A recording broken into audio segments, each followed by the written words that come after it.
Hello guys, welcome back to my channel Sudharchana Reddy. నేను వచ్చిన అందరు ఎట్లూరు మంచిగా, మేము కూడా మంచిగా. మరొక ఇంట్రెస్టింగ్ లాగుతారు నేను మళ్ళీ మీ ముందుకు వచ్చేసిన. సో నేను ముందు బ్లాగ్స్లలో షేర్ చేసిన కదా అమ్మ వచ్చిందనేసి. సో అమ్మ వస్తే అమ్మనే కేర్ చేస్తాయి పిల్లల్ని మొత్తము. వీడియోస్ అయితే రెగ్యులర్గా ఎందుకు పోస్ట్ చేస్తలేనంటే నాకైతే ఒంట్లో అస్సలు బాగాలేదు. హెల్త్ అయితే అస్సలు సపోర్ట్ చేస్తలేదు. గొంతు అయితే అసలు 2 to 3 days అయితే అసలు రాలేదు మాట్లాడడానికి. కోల్డ్ కాఫ్ అయ్యి మొత్తం స్టాప్ అయిపోయింది. గొంతులో నుంచి ఒక గాలి తప్ప వాయిస్ బయటకు రావట్లేదు. అందుకని వీడియోస్ ఏం చేయలేదు నేను. అండ్ ఇక్కడ ఈ వ్లాగ్ ఏంటంటే, అమ్మ వచ్చింది కదా, అమ్మ వస్తే మొత్తం అమ్మనే కేర్ చేస్తాయి పిల్లల్ని, ఇంట్లో పని అంతా అమ్మనే. నాకైతే రెస్ట్ మోడ్లో ఉన్నాను నేను మొత్తము. వీడియోస్ షూట్ చేసినవి ఉన్నాయి కానీ అసలు వాయిస్ ఓవర్ ఇచ్చి ఎడిట్ చేసి ఓపిక కూడా నాకు లేదు. మొత్తం పండుకుండిపోయినా నేనైతే. అమ్మనే పొద్దుగాల లేచి పిల్లల్ని లేపి టిఫిన్ చేసి వాళ్ళకి తినిపించి స్నానం పోసి అంగన్వాడికి పంపించి మళ్ళీ రిటర్న్ కూడా పిక్ చేసుకుంది. ఆ 2-3 days అయితే మొత్తం అమ్మ నేనైతే రెస్ట్ మోడ్లో ఉన్నా. అండ్ ఈవినింగ్ కూడా పిల్లలకి స్నాక్స్ ఇచ్చేసింది. ఇది ఈవినింగ్ పూట కొద్దిసేపు బయట చిల్ అవుతుర్రు. మాకైతే ఈవినింగ్ స్కూల్ పక్కనే కాబట్టి స్కూల్ పిల్లలు పోతూ ఉంటే మాకు ఎంజాయ్ కూడా ఉంటుంది అనమాట పిల్లలకి. సో వాళ్ళు ఎంజాయ్ చేస్తుర్రు అది చూసుకుంటూ.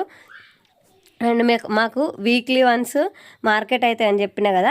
యాక్చువల్లీ ఇప్పుడు నేను వాయిస్ ఓవర్ ఇస్తున్నా కదా, ఇప్పుడు నాకు కోల్డ్ కాఫ్ ఒంట్లో బాగాలేదు. నేను వీడియో తీసినప్పుడు అయితే నాకు బాగుండింది.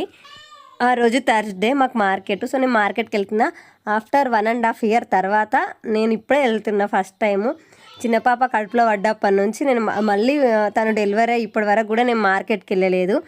అప్పుడేమో తను కడుపులో పడ్డప్పుడు అంటే నేను ప్రెగ్నెంట్గా ఉన్నప్పుడు నేను రెస్ట్లో ఉన్నా కాబట్టి నేను వెళ్ళలేదు. అండ్ ఆ తర్వాత ఊరికి వెళ్ళిపోయినా, మళ్ళీ రిటర్న్ వచ్చిన తర్వాత కూడా నేను వెళ్ళలేదు. మా వారే తీసుకొస్తుండే.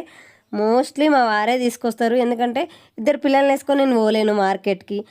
ఆ రోజు వీలు కాకపోయినా ఎట్లోకట్లా వీలు చేసుకొని మా ఆయన వెళ్తుండే, లేదంటే మిడ్నైట్ అంటే 10:30 తర్వాతనైనా తీసుకొస్తుండే కూరగాయలు.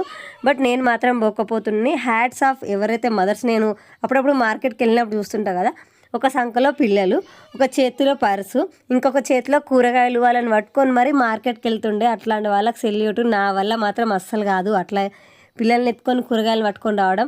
ఊరికే కూరగాయలు పట్టుకొని రావడం కూడా నా వల్ల కాదు. సో నేను వీలైనంత తక్కువ తెచ్చుకుంటాను నేను వెళ్తే మార్కెట్కి. ఆయన వెళ్తేనే అన్నీ ఎన్నైతే ఆ వారానికి సరిపడితే అన్నీ తీసుకొస్తారు.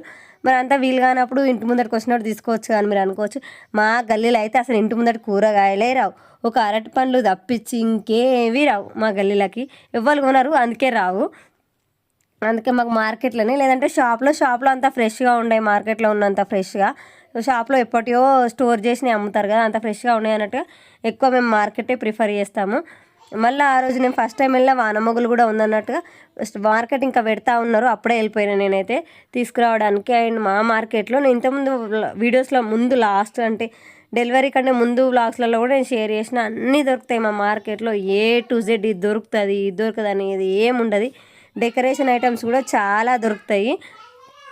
నాకైతే ఇవి తీసుకోవాలని చాలా ఉండింది, బట్ పిల్లలతోటి అవి ఇరగొట్టేస్తారు. అవి పెట్టి కూడా లాభం ఉండదు. అండ్ మీకు గుర్తుండుంటే నేను లాస్ట్ ఇయర్ వరలక్ష్మి వ్రతానికి అమ్మవారిది అంటే లక్ష్మీదేవిది పటం తీసుకున్న. అది ఈ అంకుల్ దగ్గరనే మా వారు తెచ్చినప్పుడు నేను వెళ్ళలేదు. సో ఆ అంకుల్తో చెప్తున్నా నేను, వేరే నాకు ఫ్లవర్స్ కావాలి అని అడుగుతున్నా నేను. లేదమ్మా తేలేదు అని అంటే తెలిసిన అంకులే, ఎప్పుడు ఆ అంకుల్ దగ్గరనే తీసుకుంటాను నేను. బాగా మాట్లాడతారు ఆ అంకుల్. సో కూరగాయలు తీసుకోవడం అయిపోయింది. మాకు అంటే 2 roads అనమాట.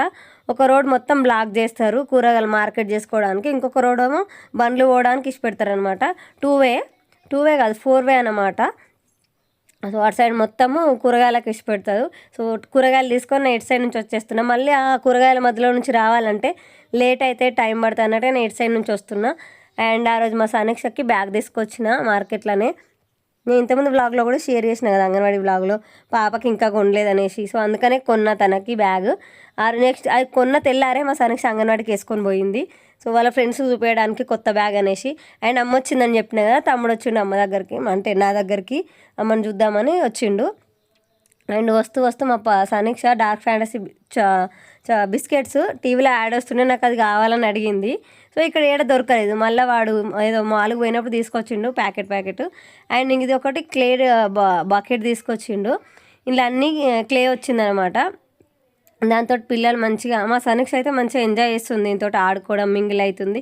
చిన్న పాప కూడా ఆడుతుంది. ఇది ఏంటంటే లోపల మనకి క్లే అంటే బంకలాగా ఉంది, అది పిండిలాగా. అండ్ షేప్స్ కూడా వచ్చినాయి, బటర్ఫ్లై, టెడ్డీ బేర్, ఒక మ్యాన్, ఇట్లా షేప్స్ వచ్చినాయి. అందులో పెట్టి అది ప్రెస్ చేయాలన్నమాట. ప్రెస్ చేస్తే ఆ షేప్ వస్తుంది మనకి. అండ్ 7 కలర్స్ ఏమో వచ్చినాయి. అండ్ ఈ బకెట్ మొత్తం అదే. మా సానిక్షి అన్ని కలర్లు మిక్స్ చేసి కథలు చేసింది వాటిని. అండ్ వీటితోటి ఏబీసీలు ప్రాక్టీస్ చేపిస్తే పిల్లలతోటి వాళ్ళకి ఏబీసీలు మంచిగా గుర్తుంటాయంట వాళ్ళతోటి. నేను ఎంత ప్రాక్టీస్ చేయించినా మా సానిక్షి అస్సలు కోఆపరేట్ చేస్తలేదు. సో తనకు ఆడుకోవడానికి వదిలేసి నేనైతే తర్వాత ఇప్పుడైతే తను వింటలేదు అస్సలు. వాటితో ప్రెస్ చేసుకుంటూ ఆడుతుంది. సో మీకైతే వీలైతేనే మీ పిల్లలు వింటే మీతోటి, సో ఇట్లా క్లే తోటి ఏబీసీలు వాళ్ళ చేతితోటి ఇట్లా రోల్ చేసుకుంటూ చేపియండి, మంచిగా గుర్తుంటాయంట, వాళ్ళ మెమరీలో ఫిక్స్ అయిపోతాయంట. మనం రాపిచ్చే ఏబీసీలు కానీ 1 2 3 కానీ వాళ్ళు కానీ వాళ్ళ మైండ్లో మంచిగా రిజిస్టర్ అవుతాయంట. సో వీలైతే ట్రై చేయండి. So that's it for the vlog. మళ్ళీ వీడియోలో మళ్ళీ కలుసుకుందాం. అప్పటిదాకా చూస్తూనే ఉండరు. సో అర్చన రెడ్డి, నేను అర్చన, బాయ్.